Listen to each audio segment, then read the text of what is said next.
We'll start out with a trip to Italy.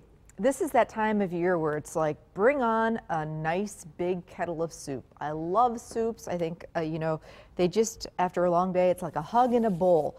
This is an Italian bean soup, a new recipe, and it's got a lot of great flavor, but it's a quick fix. So you can really, you know, get this on the table 20 minutes or less, and I am all about this. Some soups take their good old time and they need, you know, hours and hours and all day. But sometimes you just don't have that kind of time. So this is a quick fix. So we're starting out with some diced onion.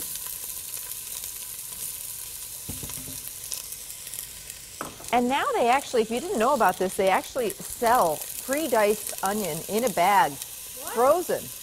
And sometimes they actually sell it in the produce section. Wow. I know, Ann's like, you need to buy that for us. But in a pinch, it's nice to keep a bag of the frozen onions in your freezer. You'll just find them next to the frozen vegetables, and on those days where you just don't want to hassle with cutting up onions, just scoop out what you want when you need it and get it back in the freezer. So that's a great tip, trick, whatever you want to call it. So I'm just getting my onion and my celery going, a little olive oil, and this is going to have a little bit of pasta in it, just to kind of fill it all out and make it really more like a meal. So I'm using some orzo pasta. You want to use a small pasta, maybe like the little baby shell pasta. So I'm just going to get that in some boiling water. Always want to salt your water when you're doing pasta. A couple of things that we need to talk about. First of all, thank you for all the kind words about Ireland's makeover. Ireland, my daughter, was the Monday morning makeover yesterday on Good Day, Wisconsin. And it was an extra special treat. She'd been wanting to do this for 2 years. One of her best friends gave her hair to a Locks of Love, you know, one of those types of situations. And immediately Ireland said, you know what, I want to do that too. So she spent 2 years growing out her hair, not even a trim, lots of tangles, lots of shampoo, lots of conditioner. And talked to Joseph at Salon CTI this summer when I was getting my hair cut and said that this is something that Ireland really wants to do. Do you think you could find, you know, could you do it? And he said, not only can I do it, let me look around and see if we can find a little girl to give her hair to. And that he did. And the little girl's name, get this, is Ireland. 9 years old, from the Appleton area. The two met for the first time yesterday. Little Ireland has got to undergo some surgery. She's got a tumor near her eye, so her head is going to have to be shaved, and you know, she's got quite an ordeal to go through. So the two girls met yesterday morning, as I said, for the first time, and it was just magical. Don't want to tear up because it was just one of those experiences. And Ireland came home from school yesterday. Her hair is like really short. It looks adorable. She's having a little bit of a tough time getting used to it, to be honest. I mean, her hair was like, you know, really, really long, and now it's really... Today, though, she managed to get it into a ponytail. Her class was going on a field trip to the caves, and she wanted to kind of, you know, get it back, and she was able to get it back there. But we talked about last night how hair will grow back, and this is a life-changing experience. You know, she's in middle school, so, you know, it's all about hair and makeup and everything like that in middle school, although I say no to most of it. Just broke down to let her get her ears pierced this summer, so, yeah. But anyway... we're going to keep you posted on this great story and follow this friendship between the two girls. It really is a special, special thing, and got so many nice emails and posts on Facebook, so thank you. It's feeling love last night as I was going through the emails and Facebook posts. Okay, I'm going to add a little bit of fresh garlic to this.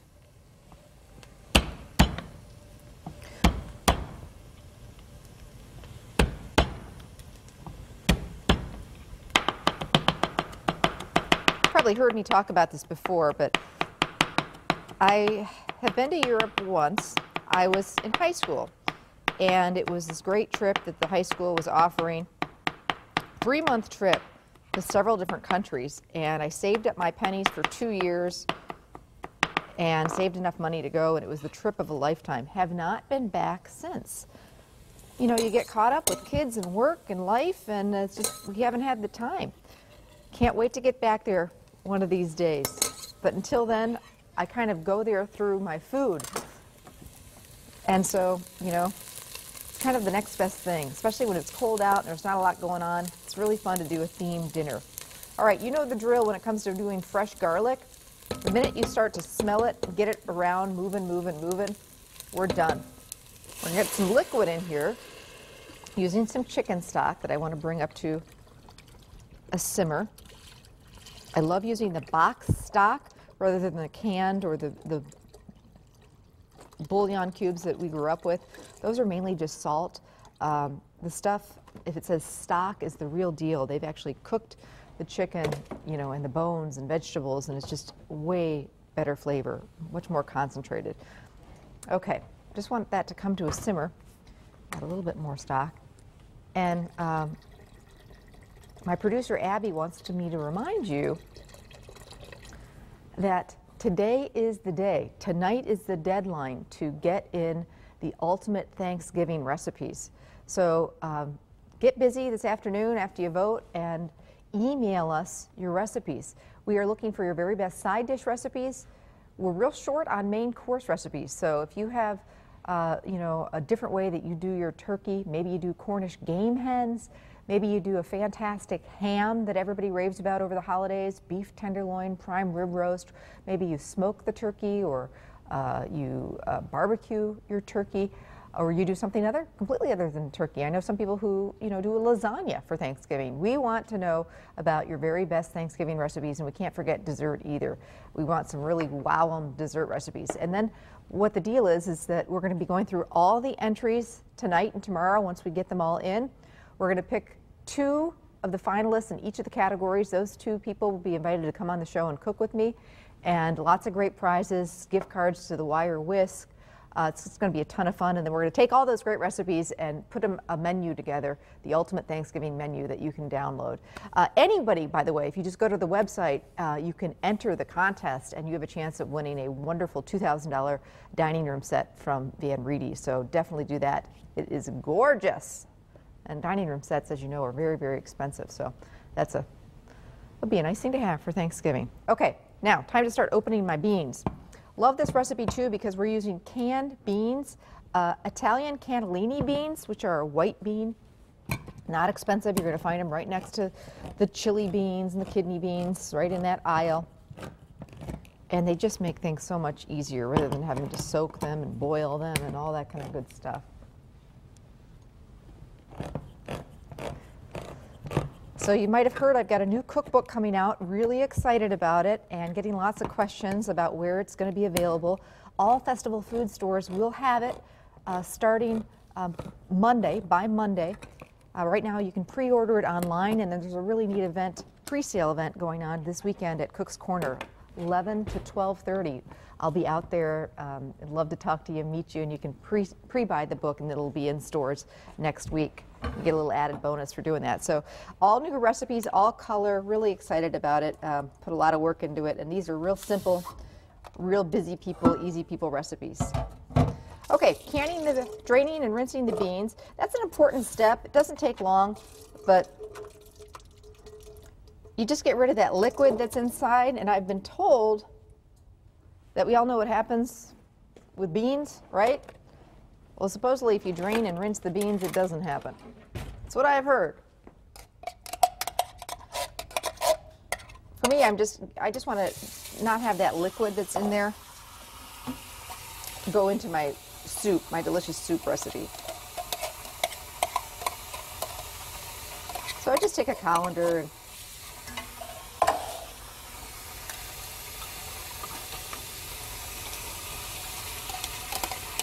I love beans, and they're so good for you. This soup, I use chicken stock. You can do vegetable stock and keep it vegetarian too. It's still going to taste great. And they sell that vegetable stock. Of course, you can always make your own, but they sell that right there next to the chicken stock and the beef stock. And all right, so I'm just giving those a quick drain. I'm going to get them in with my broth.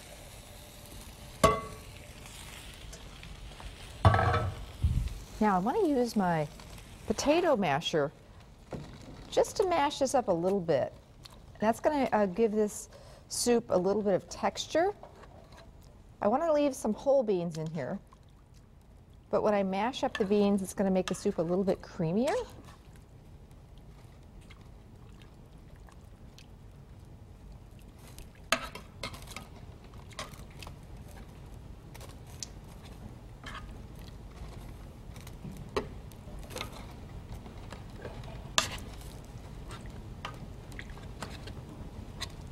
Okay. You can see it kind of thickens it, and as it heats, those beans will break down a little bit more. I've got some kale. Now this is you've probably heard about how good kale is for you. It really is good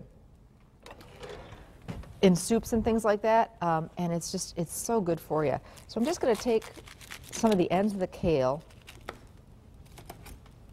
You don't really want the stems in there, and just give it a rough chop. And it's like spinach. It looks like there's a ton, but once you get in the soup, it kind of disappears, but adds some great vitamins and color to the soup and a little texture, and just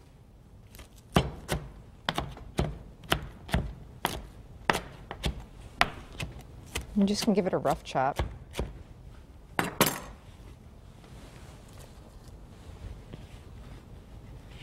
Also have some rosemary. The soup is starting to do its thing. Smells delicious. Season as you go with soups. Always season as you go. Don't just throw salt and pepper in there at the very end. It'll be too late. Want to give my orzo, don't want to overcook that. Give that a quick drain. I want to cook that al dente because I'm going to throw it in the soup right now, and I don't want it to overcook. So all of a sudden this soup has got a lot of great stuff going on. And we're still going to add a little extra flavor. Fresh rosemary, which, rosemary, I love rosemary.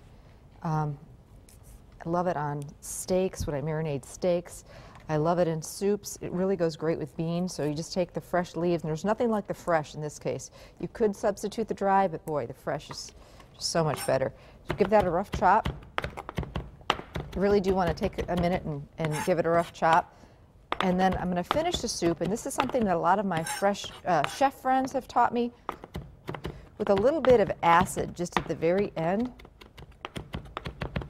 And that's some fresh lemon juice that we're going to squeeze in here.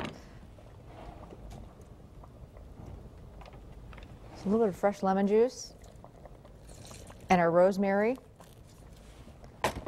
And this is going to be one fantastic bowl of soup. Serve this with some crusty bread, a little Parmesan cheese on top. Oh, just delicious. An Italian bean soup with kale, rosemary, lemon. Very, very healthy, hearty. It'll fill you right up. And it's like a trip to Italy without having to get on a plane. Coming up, we're going to